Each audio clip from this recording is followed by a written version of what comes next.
Africa का सबसे iconic landscape savanna.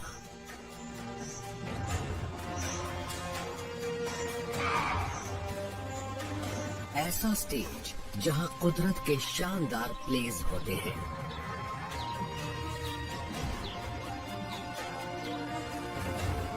ये जगह बिग 5 के लिए जानी जाती है, पर यहाँ कुछ ऐसे जीव भी रहते हैं जिन्हें पहचानना हमारे लिए मुश्किल है। शिकारी से शिकार तक इकोसिस्टम का ऐसा साइकिल जहाँ छोटे से बड़े जीव तक एनर्जी फ्लो होती रहती है।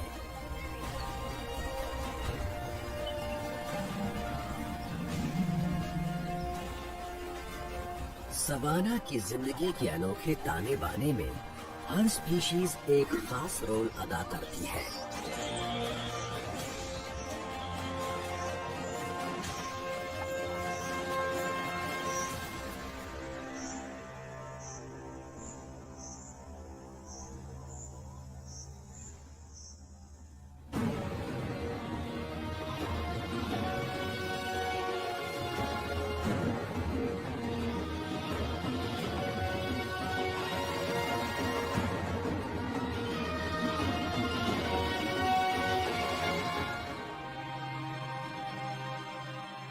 सवाना 3 करोड़ स्क्वायर किलोमीटर पर और 27 अफ्रीकन देशों पर फैला हुआ है।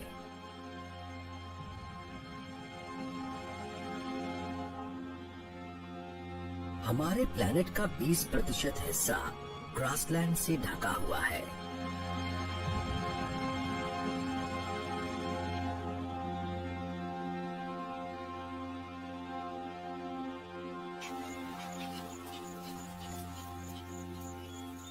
हैरानी की बात यह है कि सवाना में और कुछ नहीं बल्कि सीधी सादी घास ही उगती है। साउथ अफ्रीका के सवाना में घास की कई किस्में पाई जाती हैं। कई नाजुक पौधे जो पूरे इकोसिस्टम का पेट भरते हैं।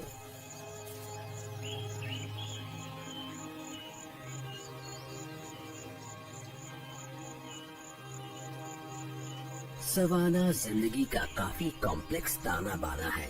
यहाँ फूड चेन के सबसे नीचे पौधे हैं और सबसे ऊपर है शिकारी।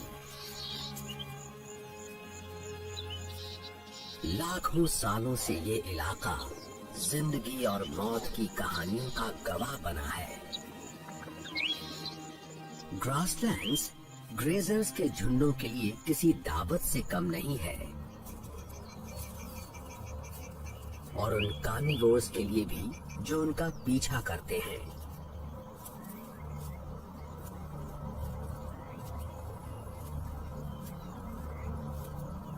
शेर सवाना के सबसे जबरदस्त शिकारी हैं।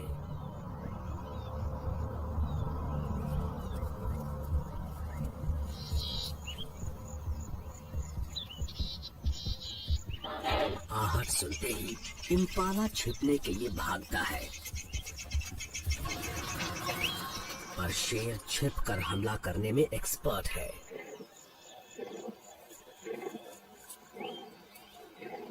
शेरनी की साथी भी उसकी खुशी में शामिल है। ये मिलीजुली कामयाबी है। ज्यादातर शिकारों में इन्हें खाली हाथ ही लौटना पड़ता है।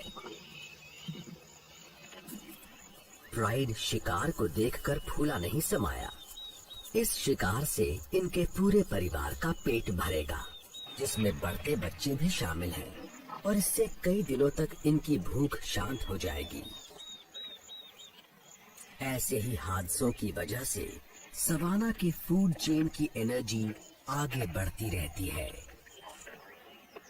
हर्बीवोर्स पौधों को खाते हैं और कार्निवोर्स हर्बीवोर्स को खाते हैं, यानी एक तरह से वो भी पौधे खाते हैं। सवाना नाम सुनते ही हमारे दिमाग में घास के खुले मैदान का नजारा उभरता है।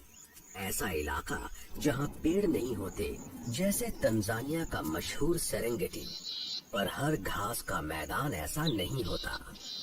सवाना में बहुत सी जगहों पर पेड़ होते हैं जो घास के साथ साथ उगते हैं। सवाना के लिए सबसे जरूरी है लाइट। यहाँ के पेड़ फैले हुए होने चाहिए ताकि पत्तियों की छाया घास पर ना पड़े।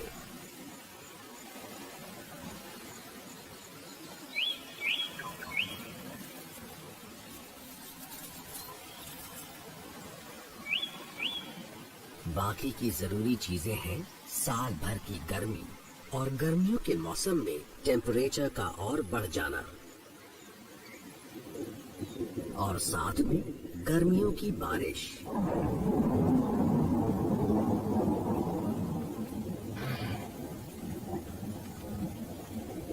घास को फलने फूलने के लिए 50 सेंटीमीटर से ज्यादा बारिश की जरूरत होती है। और हाँ, हमें भूलना नहीं चाहिए कि जब जीव आकर समाना की घास चरते हैं तो उसी चरने से नई घास को और उगने का मौका मिलता है।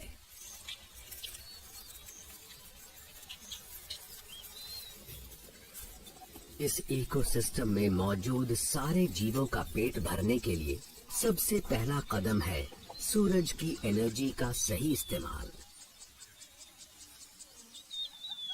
पर जीव यहाँ सिर्फ खाने नहीं आते, ये एक सेफ जगह भी है जहाँ जीवों को शेल्टर मिलता है।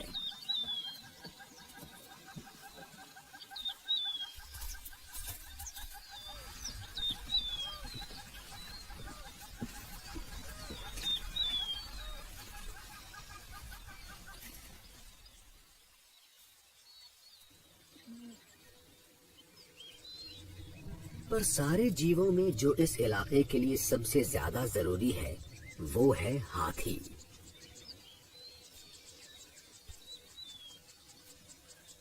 इनके खाने की आदतों से ये इलाका घास का खुला मैदान बना रहता है, नहीं तो बहुत जल्दी ये जंगल बन जाता।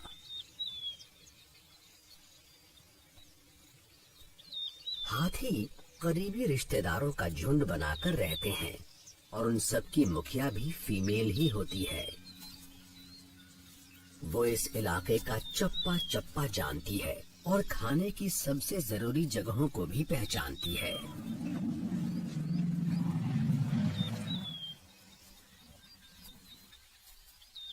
इसमें कोई हैरानी की बात नहीं कि हाथी बहुत ज्यादा खाते हैं।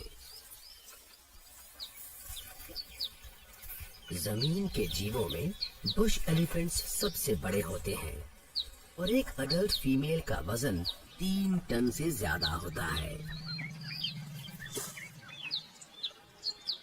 उसके पूरे शरीर को एनर्जी देने के लिए उसके वजन का 5% यानी रोज 150 किलो की घास और पेड़ पौधों की जरूरत होती है।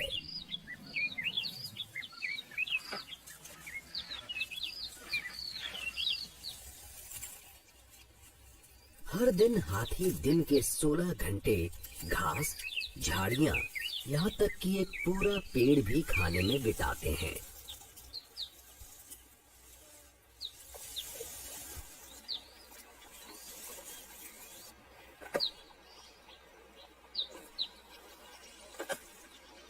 ऐसा लगता है कि झुंड जहाँ से गुजरता है वहाँ अपने पीछे बर्बादी का नजारा छोड़ जाता है। पर सच्चाई ये है कि ये बर्बादी सवाना के लिए जरूरी है। किसी इलाके में पेड़ गिराकर ये पेड़ों से होने वाली छांव को कम करते हैं, जिससे रोशनी नीचे की घास तक पहुंच पाती है और वो अच्छे से उग पाती है। गिरी हुई ब्रांचेस से नई घास को प्रोटेक्शन मिलता है, क्योंकि तब ग्रेजर्स उन तक पहुंच नहीं पाते।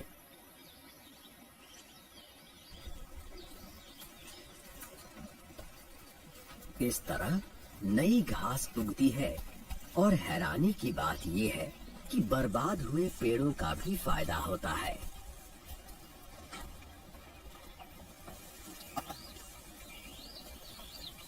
अकेशिया जैसी हार ना मानने वाली स्पीशीज ने फिर से उगकर अपनी बर्बादी का सामना करना सीख लिया है। अकेशिया का पौधा अपने बीजों को फैलाने के लिए भी हाथियों पर ही डिपेंड करता है। हाथियों का डाइजेशन कमजोर होता है, तो वो जो बीज खाते हैं वो कई बार बिना डैमेज हुए ऐसे ही निकल जाते हैं।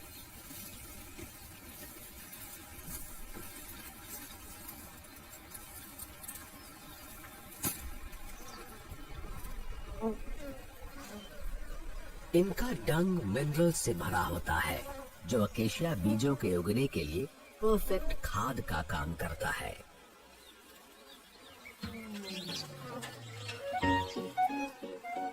ये मिनरल्स बाकी जीवों को भी सहारा देते हैं। डंग बीटल्स उसे खाते हैं और डंग बॉल्स को धक्का देकर दूर ले जाते हैं ताकि उससे घोंसला बना सकें, जो उनके लार्वे के खाने की तरह काम आएगा। ये कामकाजी बीटल्स आसपास की मिट्टी को फर्टिलाइज करते हैं और बीजों को भी फैला देते हैं और यही बीज नए इलाकों में उगते हैं। तो हाथी जो पौधे खाते हैं उन्हें उनके ही खाद से न्यूट्रिशन भी मिलता है और जीवन की एक दूसरे से जुड़ी कड़ियां आगे बढ़ती जाती हैं। एक बार परिवार का पेट भर जाए तो हेड फीमेल इन्हें खाने के लिए नए इलाकों में ले जाती है। इस इलाके को नया बनाने के लिए हाथी बहुत जरूरी होते हैं और फिर ये अलग अलग तरह के जीवों का घर बनता है। दुनिया में सबसे ज्यादा एंटीलोप अफ्रीका में ही पाए जाते हैं, जिसमें से ज्यादातर सवाना में रहते हैं। ब्लू विल्डरबीस्ट के बड़े हर्ड्स यहाँ इकट्ठा होते हैं और फास्फोरस और नाइट्रोजन से भरपूर घास चरते हैं। घास के खत्म हो जाने पर मजबूरी में विल्डरबीस्ट को आगे बढ़ना ही होगा। नए इलाकों की तलाश में कई बार ये दूसरे जीवों के झुंडों के साथ हो लेते हैं। शिकारियों से बचने के लिए विल्डरबीस्ट ग्रुप बनाकर रहते हैं और कई बार ये ज़ीब्रा जैसे ग्रेजर्स के साथ रहना पसंद करते हैं। हैरानी की बात ये है कि खाने की अलग अलग आदतें होने की वजह से इन स्पीशीज के बीज खाने को लेकर कोई मनमुटाव नहीं होता।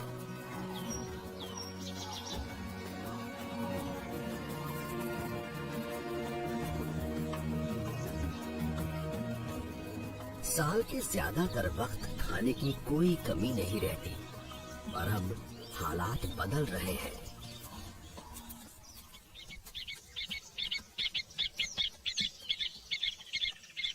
सूखे का अंत हो रहा है, जो सवाना में बहुत ही मुश्किल वक्त होता है।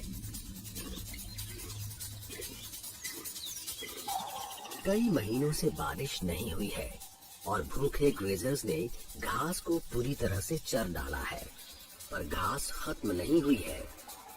अगर बारिश आ गई तो ये फिर से उग जाएगी, पर अब बची है पचने में मुश्किल सूखी सख्त घास। साल के इस वक्त ग्रेजर्स को खाने की कमी महसूस होती है,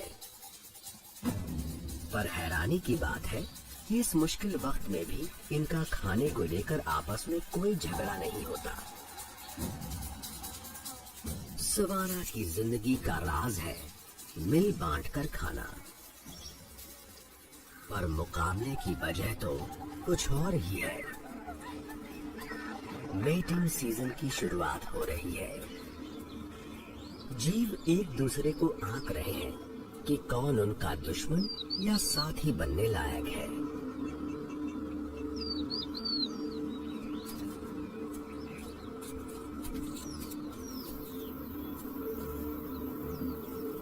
शिकारी कमजोर जीवों को चुन रहे हैं और स्कैवेंजर्स बचा खुचा पाने की उम्मीद में चक्कर लगा रहे हैं।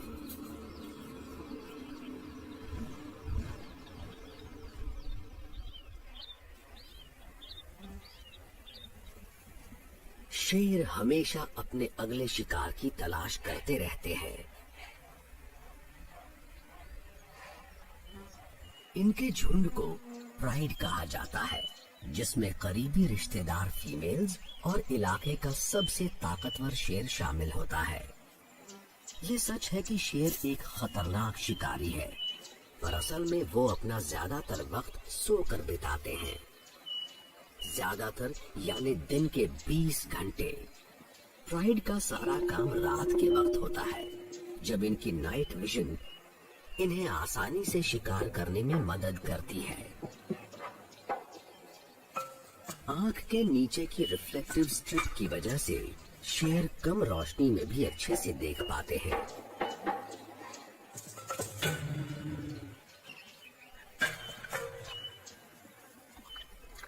पर अभी तो ये कम से कम काम करेंगे।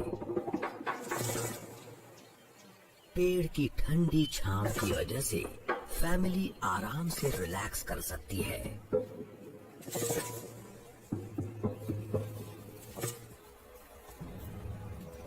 पर ये आराम ज्यादा देर के लिए नहीं है। सवाना के कार्निवोर्स में बहुत तगड़ा मुकाबला होता है। ये सब मांस खाते हैं और शिकार करना बहुत मुश्किल होता है।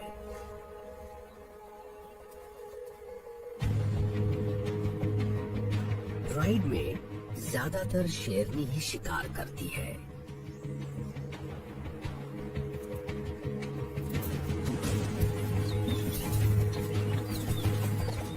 सब मिलकर शिकार करें, फिर भी कोई गारंटी नहीं कि शिकार करने में सफल हो जाएंगे।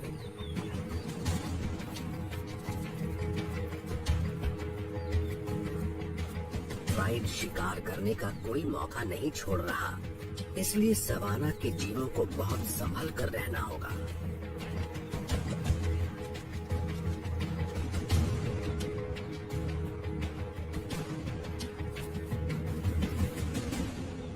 पर राइनो को डरने की जरूरत नहीं है। सवाना के कई ग्रेजर्स की तरह ये भी घास के एक्सपर्ट हैं। इनके पास इंसाइजर्स नहीं है, तो ये छोटी घास खाने के लिए अपने ताकतवर फ्लैट लिप्स का इस्तेमाल करते हैं और अपने विशाल मोलर से उसे चबाते हैं।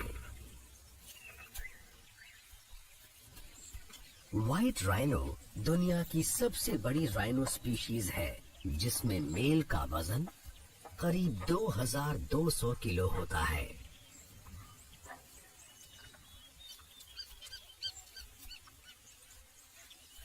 फीमेल के साथ इसका 6 महीने का बच्चा भी है।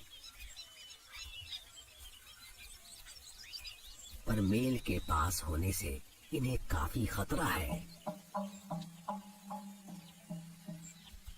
बच्चों वाली माँ ज्यादा झगड़ा मोल नहीं लेती, और अगर एक मेल ने किसी फीमेल को साथी के तौर पर चुन लिया, तो वो बीच में आने वाले किसी को भी नहीं छोड़ता, फिर चाहे वो छोटे बच्चे ही क्यों ना हो। अजीब बात है कि माँ ने अपने बच्चे को विशाल मेल के पास जाने की इजाजत दे दी। ये अपने नुकीले सींग से एक ही झटके में बच्चे का काम तमाम कर सकता है।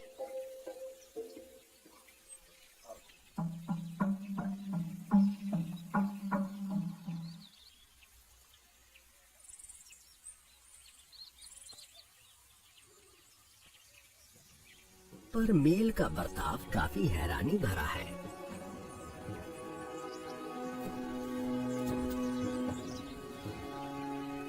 इसे छोटे बच्चे का अपने पास आना अच्छा लगा और इसने खेल ही खेल में उसे धक्का भी दिया।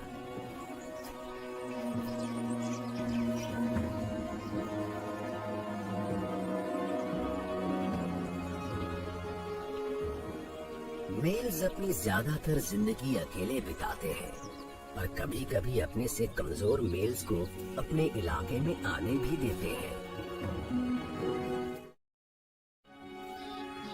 इस खतरनाक एडवेंचर के बाद छोटा बच्चा अपनी माँ के पास चला जाता है। सवाना में इसके जिंदा बचने के लिए सबसे जरूरी इसकी माँ है, क्योंकि जिंदगी के पहले 2 सालों में वही तो इसे पूरी तरह सेफ रखेगी। हालांकि इसने ऊपर का खाना शुरू कर दिया है, पर फिर भी बच्चा 1 साल तक अपनी माँ का दूध पीता रहता है।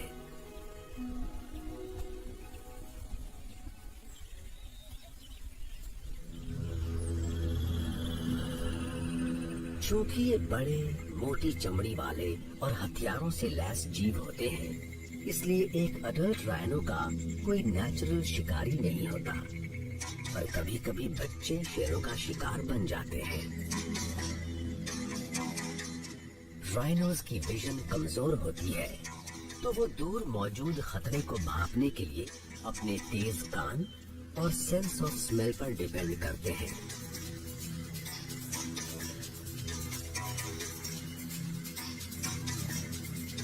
माँ शेर को साफ साफ देख तो नहीं पा रही, पर वो उसे स्मेल जरूर कर सकती है। इसका बच्चा आसान शिकार बन सकता है, इसलिए ये कोई खतरा नहीं उठाएगी।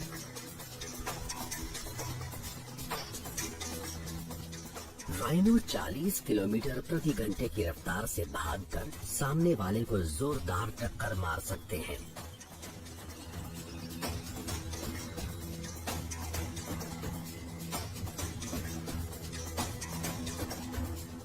एक बड़ा मेल लायन भी फीमेल राइनो की ताकत के आगे कुछ नहीं है। आखिरकार बच्चा अपनी माँ के साथ और माँ की प्रोटेक्टिव इंस्टिंक्ट्स की वजह से आराम से दूध पी सकता है।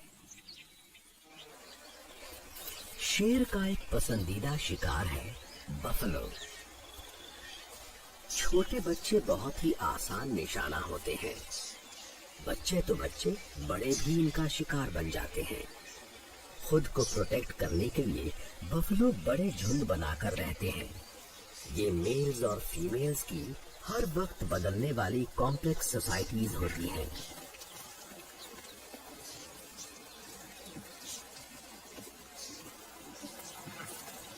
अगर पूरा झुंड या हर्ड एक हो जाए तो ये शेरों की पूरी प्राइड का सामना कर सकता है। पर हर्ड्स पर ऐसे जीव भी हमला करते हैं जो इनके खून के प्यासे होते हैं। पैरासाइट्स के झुंड इनकी चमड़ी से चिपक कर खून पीते रहते हैं। इनके तेज नुकीले सींग इन कीड़ों के डंक से इन्हें नहीं बचा सकते। पर बफलो ने भी एक प्लान बना रखा है, जो है रेड बिल्ड ऑक्सपेकर्स के साथ मिलजुल कर रहना। ये मददगार पक्षी इनके शरीर पर से फ्लीज, टिक्स और स्वार्मिंग फ्लाइज को चुन चुन कर खा जाते हैं। परेशान करने वाले कीड़ों से पीछा छुड़ाने के लिए बफलो इन पर ही डिपेंड करते हैं, और ऑक्सपेकर को भी कभी ना खत्म होने वाली दावत मिलती रहती है। हर्ड जहां भी जाता है, ऑक्सपेकर इनके साथ हो लेते हैं।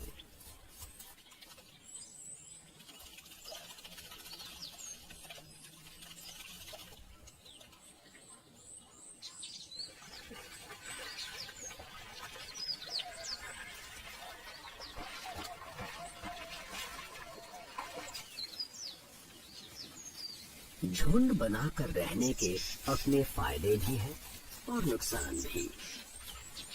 बफलो के लिए झुंड की जिंदगी का मतलब है खाने को बांटना।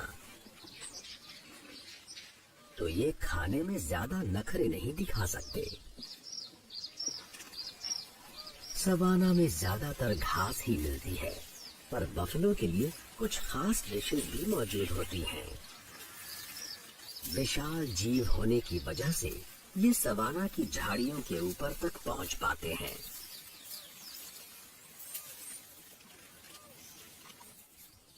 सवाना का एक और एक्सपर्ट है दुनिया का सबसे बड़ा एंटीलोप, ईलैंड।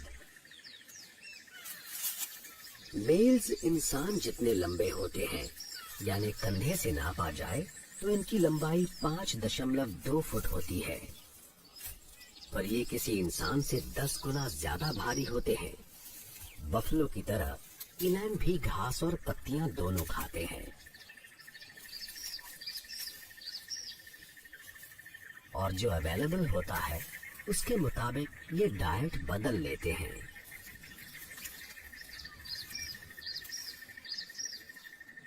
ईलन की खासियत है चलते वक्त क्लिक की आवाज करना। ये उसकी ताकत का सिग्नल है। मेल जितना बड़ा होगा, उसकी क्लिकिंग की आवाज उतनी जोरदार होगी।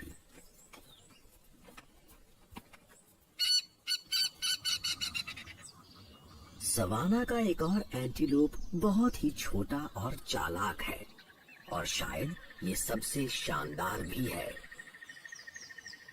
कुडू। ये छिप कर रहना पसंद करते हैं और कभी कभार ही खुले में दिखाई देते हैं। सवाना के कई शिकारियों के शिकार कुडू के पास पट्टियों वाला कोट होता है, जो उसे आसपास के इलाके में कैमोफ्लेज कर देता है।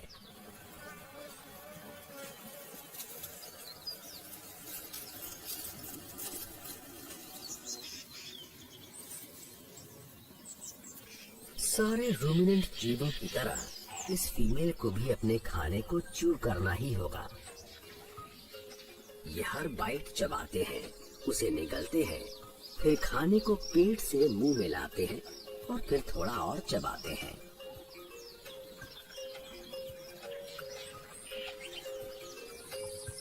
दूसरी बार चबाते वक्त जीव के पेट के बैक्टीरिया पत्तियों में मौजूद सेलुलोज को ब्रेक करते हैं।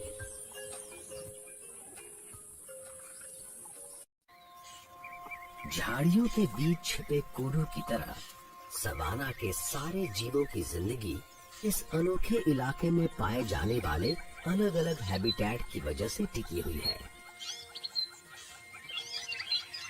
सवाना दुनिया के सबसे रिच बायोम्स में से एक है। इसमें मौजूद हैं अनोखे पेड़ पौधे।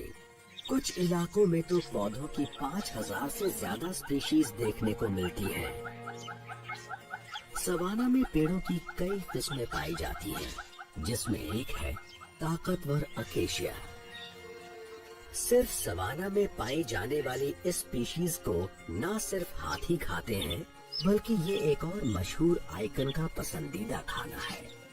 हम बात कर रहे हैं दुनिया के सबसे लंबे जीव जिराफ की।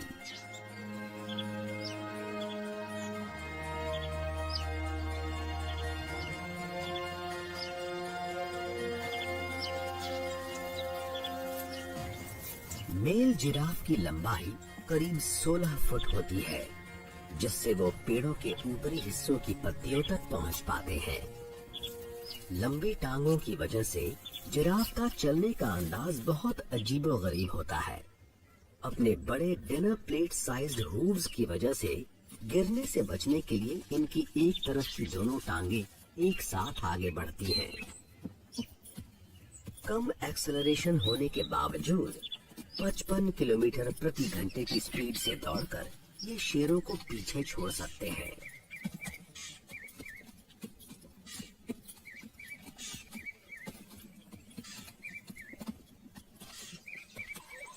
इनकी हाइट की वजह से ये दूर से आते शिकारियों को देख पाते हैं और साथ ही पेड़ों के ऊपरी हिस्से पर लगी नरम नरम पत्तियों का मजा भी ले पाते हैं। इसका मतलब खाने के लिए कम हाइट वाले जीवों और इनमें कोई मुकाबला नहीं होता।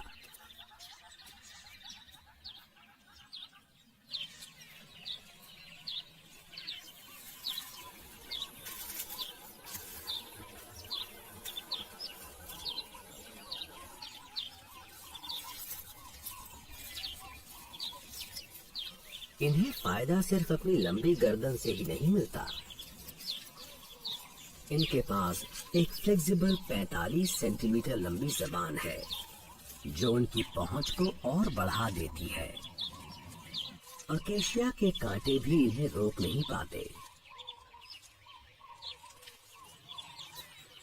फिर भी पेड़ पूरी तरह से जिराफ की दया पर नहीं होते।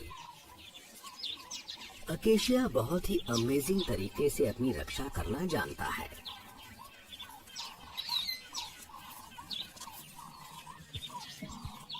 जैसे ही ब्राउजर पेड़ को खाते हैं, उसकी पत्तियां जहरीला टैनिन बनाने लगती हैं। वो हवा में एथिलीन नाम का केमिकल भी छोड़ते हैं, जो करीब 140 फीट तक फैल सकता है।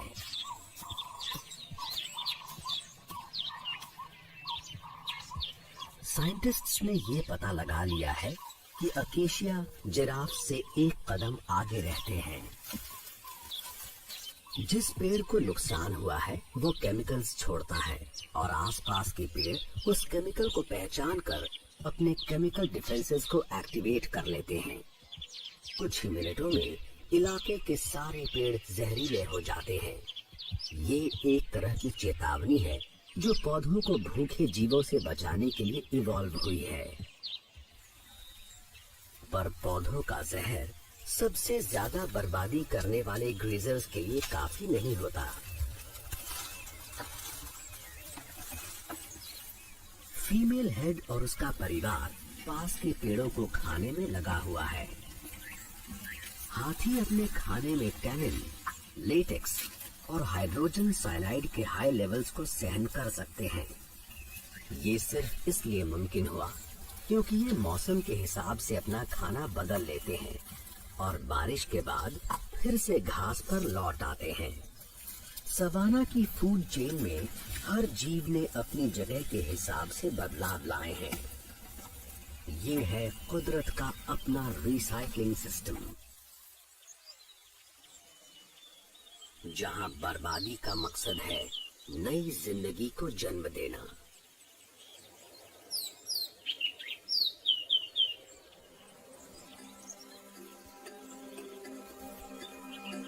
सूखे मौसम के अंत में सबके सर पर जुनून छाया हुआ है।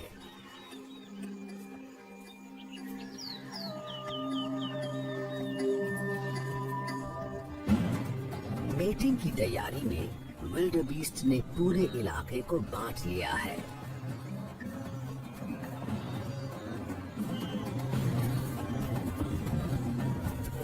और फिर से वही सब शुरू हो चुका है। हर मेल अपनी छोटी सी जमीन को बचाने के लिए लड़ रहा है।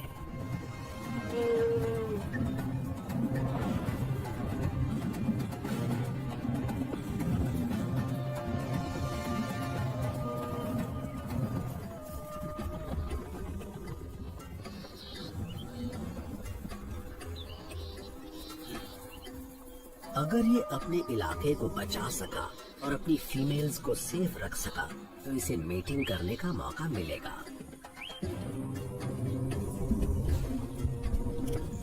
बफलो के झुंड में भी अपनी पोजीशन के लिए झगड़ा हो रहा है। मेल और फीमेल दोनों को सींग होते हैं, पर सिर्फ मेल्स के सर पर भारी भरकम सींग होते हैं जिसे बॉस कहते हैं। ये सींग या हॉर्न्स हथियार की तरह होते हैं और सामने से हुए वार से खुद को प्रोटेक्ट करने के भी काम आते हैं। किसी मेल को फीमेल का दिल जीतने और किसी बच्चे का बाप बनने में 8 साल लग सकते हैं। मेल ज़ेब्रास पर भी जुनून छाया हुआ है। अपने विरोधियों को हराकर ही मेल अपनी फीमेल्स पर काबू कर सकता है।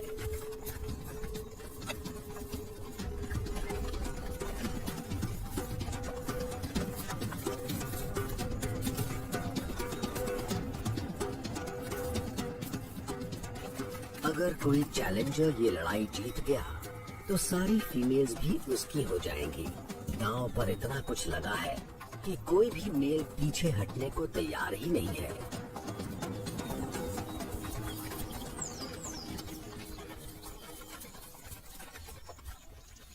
पर मार धाड़ से हमेशा बात नहीं बनती। इनके आकार और नुकीले सींगों के बावजूद इलैन बहुत पीसफुली रहना पसंद करते हैं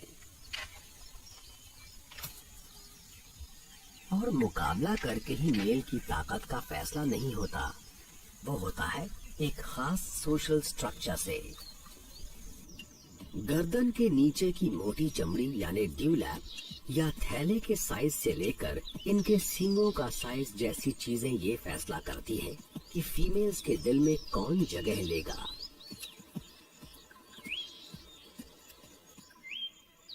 और साल के इस वक्त सबसे जरूरी है शांति बनाए रखना। बड़े जिराफ आमतौर पर अकेले रहना पसंद करते हैं, पर फीमेल से मेटिंग करने के लिए इन्हें अपनी ताकत का सबूत देना होगा।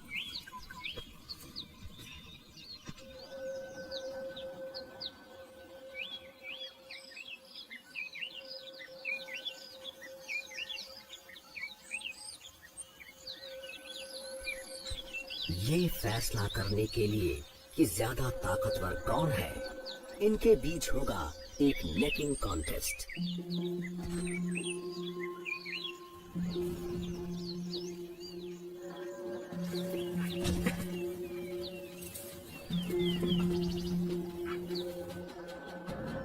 पैरों को निशाना बनाकर दोनों सामने वाले को गिराने की कोशिश में हैं।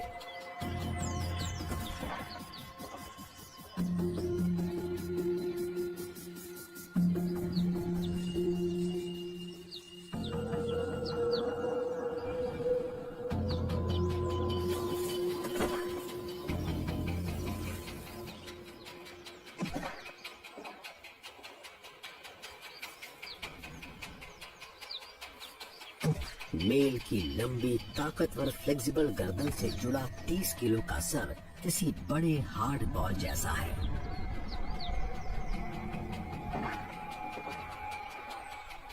और उसके छोटे टफ सींग किसी को भी घायल कर सकते हैं।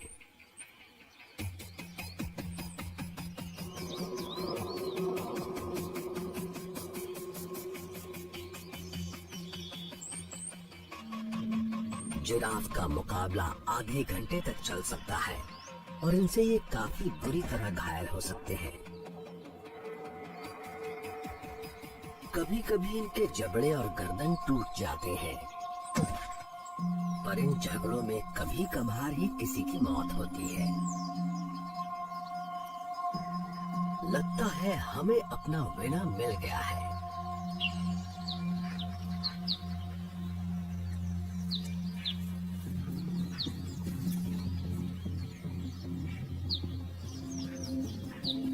सर ऊंचा उठाए, ये फीमेल का दिल जीतने की पूरी कोशिश कर रहा है ताकि ये अपने चैंपियन जीन्स अगली जनरेशन को पास कर सके। इसका अगला चैलेंज है किसी फीमेल का दिल जीतना।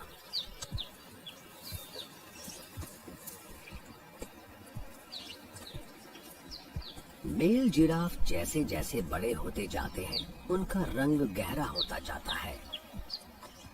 ये एक जवान मेल है और लगता है इसे ऐसी फीमेल मिल गई है जो इसकी साथी बन सकती है। पूंछ हिलाकर वो बता रही है कि उसे भी वो पसंद है, तो मेटिंग के मौके तगड़े हैं।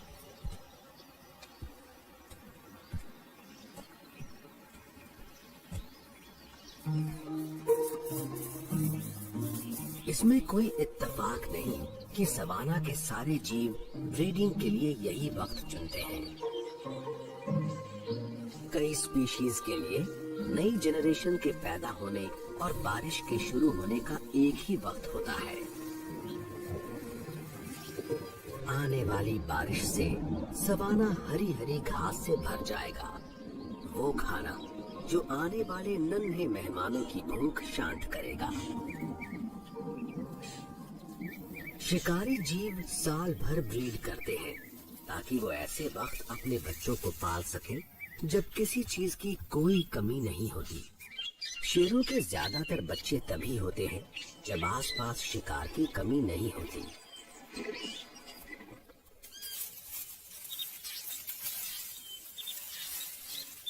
बाकी मेल्स के साथ मुकाबला करके इस ताकतवर मेल ने फीमेल की प्राइड पर हक जमा लिया है। इलाके पर अपनी सेंट मार्किंग के जरिए ये अपने कंपेटिटर्स को वार्निंग भी दे रहा है।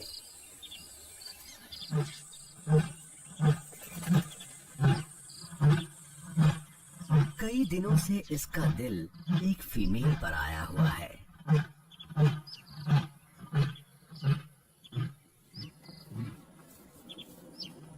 पिछले 48 घंटों से दोनों प्राइड से अलग होकर एक अकेली जगह पर आ गए हैं और ये लगातार हर 15 मिनट में मेट कर रहे हैं।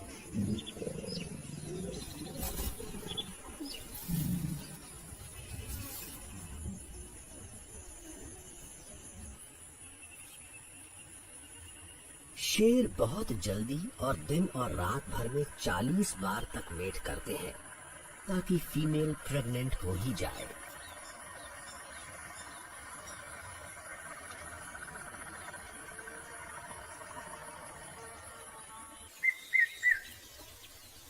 बाद में फीमेल अपनी प्राइड के पास वापस लौट जाती है।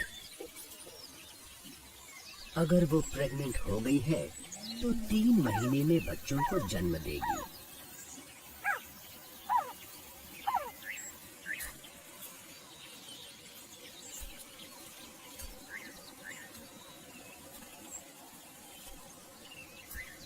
कई फीमेल्स के तो बच्चे हो चुके हैं और उन पेटुओं को पालना थकाने वाला काम है।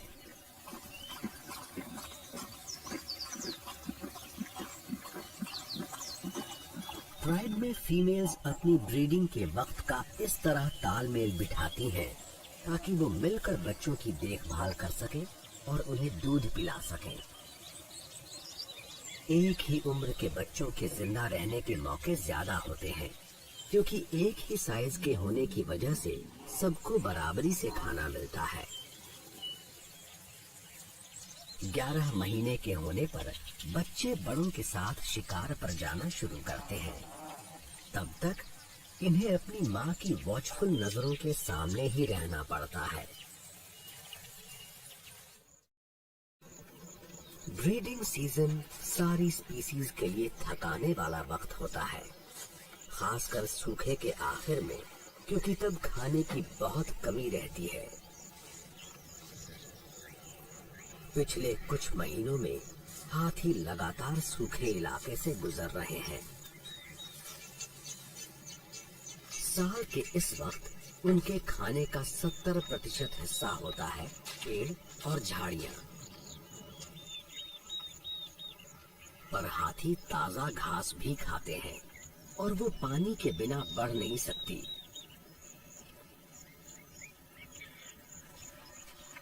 हर चीज अब सिर्फ बारिश का इंतजार कर रही है। हेड फीमेल ने हवा को सूंघा। हाथियों के सूंघने की शक्ति बहुत तेज होती है।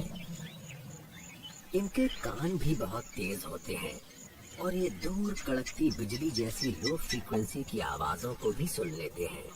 कहा जाता है ये सैकड़ों किलोमीटर दूर से भी आती बारिश को भांप लेते हैं।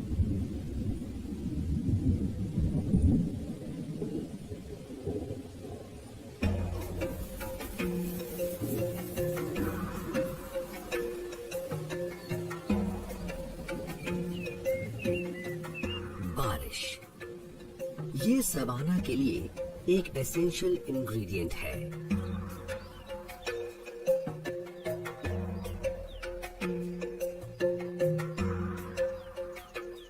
कुछ ही दिनों में गीली जमीन से पहला बीज फूटकर बाहर निकलेगा।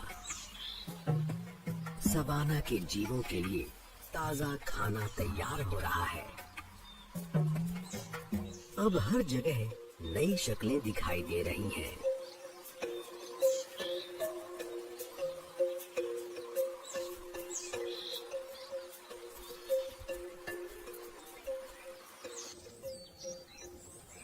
खुले इलाके में फीमेल ब्लेसबॉक एंटीलोप्स ने बच्चों को जन्म देना शुरू कर दिया है। ऊंचे आसमान से बेरोज ईगल ने नीचे की एक्टिविटी देख ली है। ईगल किसी बड़े एंटीलोप पर हमला नहीं कर पाएगा, पर अभी अभी पैदा हुए बच्चों को तो शिकार बना ही सकता है।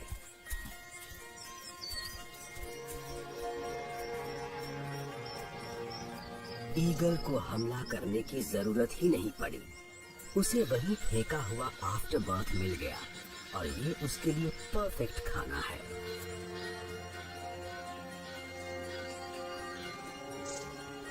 वेरोज ईगल्स की जोड़ियां जीवन भर साथ रहती हैं और इसकी साथी भी काफी भूखी है। ईगल्स एक्सपर्ट हंटर होते हैं, पर मौका मिलने पर ये छोड़ा गया मांस भी खा लेते हैं। और इस तरह ये सवाना फूड चेन की बहुत ही जरूरी कड़ी का काम करते हैं और सारे न्यूट्रिएंट्स को रिसाइकल करके चेन में वापस शामिल कर लेते हैं।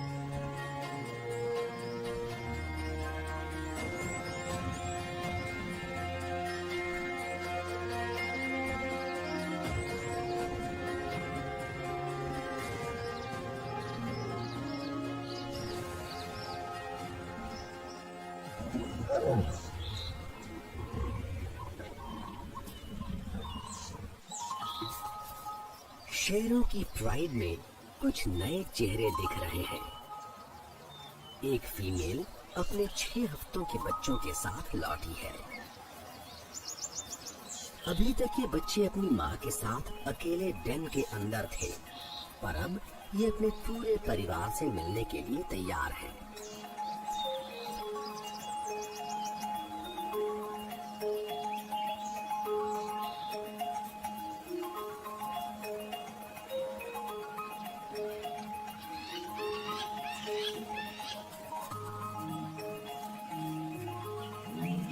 वो फीमेल कब्स जो जिंदगी भर इसी प्राइड में रहेंगी, उनके लिए ये शुरुआत है लंबे रिश्ते की। साल के इस वक्त जन्मे इन बच्चों के लिए खाने की कोई कमी नहीं है। और अब जब बच्चे बड़े हो गए हैं, ये शिकार में अपना पूरा हिस्सा लेने में पीछे नहीं हटेंगे।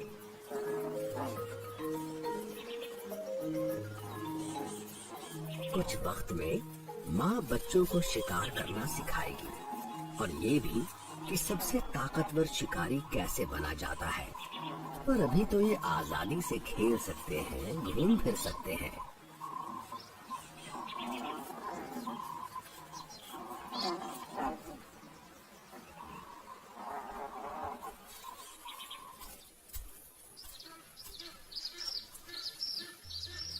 बारिश अपने साथ बहुत सारा पानी लाई है और सारे वाटर होल्स भर चुके हैं।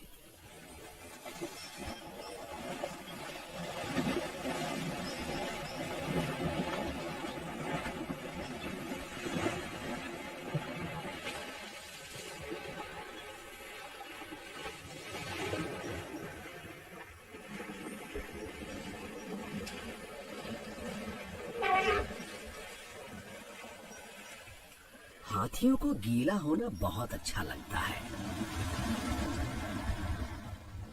फीमेल हेड और उसका परिवार एक रिलैक्सिंग बाथ ले रहे हैं।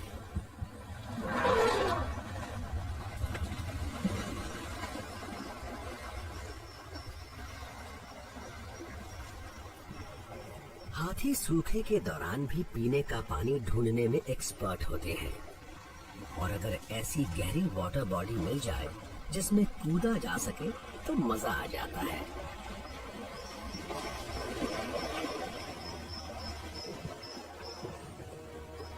नहाना हाथियों की साफ सफाई का जरूरी हिस्सा है, जिसमें डेड स्किन और पैरासाइट्स को हटाने के लिए पेड़ों से रगड़ना भी शामिल है। पूरी फैमिली साथ मिलकर सफाई में जुटी हुई है।